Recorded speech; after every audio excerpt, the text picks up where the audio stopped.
تہجد میں کچھ تو خاص ہے، تبھی میرے اللہ نے اس کو اتنی فضیلت والی عبادت کہا ہے۔ کچھ تو خاص ہے، تبھی اللہ اپنی اس عبادت کے لیے پہلے آسمان پہ آتا ہے۔ کچھ تو خاص ہے، تبھی اللہ کسی کسی کو چنتا ہے، جس کو چن لیتا ہے پھر اس کے لیے معجزے کرتا ہے۔ جب انسان بچوں کی طرح اللہ کو اپنی من پسند چیز کے لیے مناتا ہے، تڑپ سے گڑ گڑاتا ہے، تب وہ مان جاتا ہے۔ اسے اپنے بندے کی معصومیت بھری یہ ادا بہت پسند ہے۔ جب تم گہرے درد میں سوالی بن کے اللہ کے سامنے جاتے ہو، جب تم بے زباں خاموشیاں لے کے اللہ سے فریاد کرتے ہو، جب تم اپنی خطاؤں کی ٹوکری لے کے اس سے رحم کی بھیک مانگتے ہو، تو وہ اپنی ساری رحمت سمیٹ کے تمہارا استقبال کرتا ہے، اپنے پرسکون سی یاد میں لپیٹ کے دنیا کے ہر درد سے آزاد کرا دیتا ہے، اپنے نور سے تمہارا بکھرا ہوا دل پر نور کر دیتا ہے۔ بس اس کی طرف آنے کی ذرا سی دیر ہے۔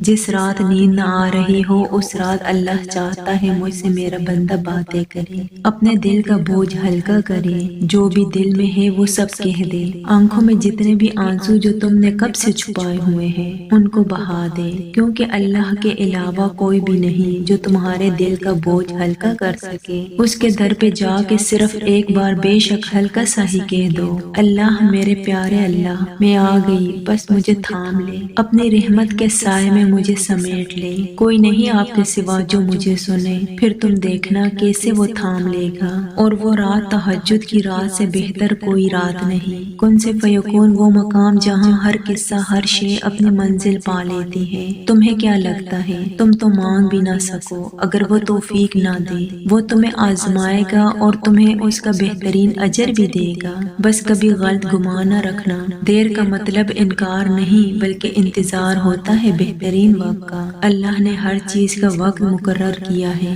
کوئی چیز نہ مقررہ وقت سے پہلے ہوگی اور نہ ہو سکتی ہے۔ تمہارا کام صبر اور شکر کرنا ہے، اللہ صبر کرنے والوں کے ساتھ ہے۔ ایک روزے دار کی طرح صبر کرو، جب وہ کسی دسترخوان پہ بیٹھا ہوتا ہے، مشروبات، لوازمات، کئی قسم کے کھانے اس کے سامنے پڑے ہوتے ہیں، اور وہ صبر کرتا ہے اذان کا۔ وہ اللہ ہے نا، وہ سب کر دے گا، اور پھر تمہارا دل راضی ہو جائے گا۔ اپنے رب پر یقین رکھو، زیادہ سوچنا انسان کو ختم کر دیتا ہے۔ بس دعا کرو اور سب کچھ اپنے رب العالمین پر چھوڑ دو، جو اتنی بڑی کائنات کو رنگوں سے بھر سکتا ہے۔ تو کیا اسے تم نظر نہیں آتے؟ کیا اسے تمہاری بے بسی نظر نہیں آتی؟ تمہیں کیا ایسا لگتا ہے کہ وہ تمہیں بے یار و مددگار چھوڑ دے گا؟ کیا وہ تمہاری زندگی ایسے ہی بے رنگ رہنے دے گا؟ بس اپنے رب العالمین پر یقین رکھو، بلکہ یقین کامل رکھو، انشاءاللہ وہ تمہاری زندگی بھی تمہارے پسندیدہ رنگوں سے بھر دے گا،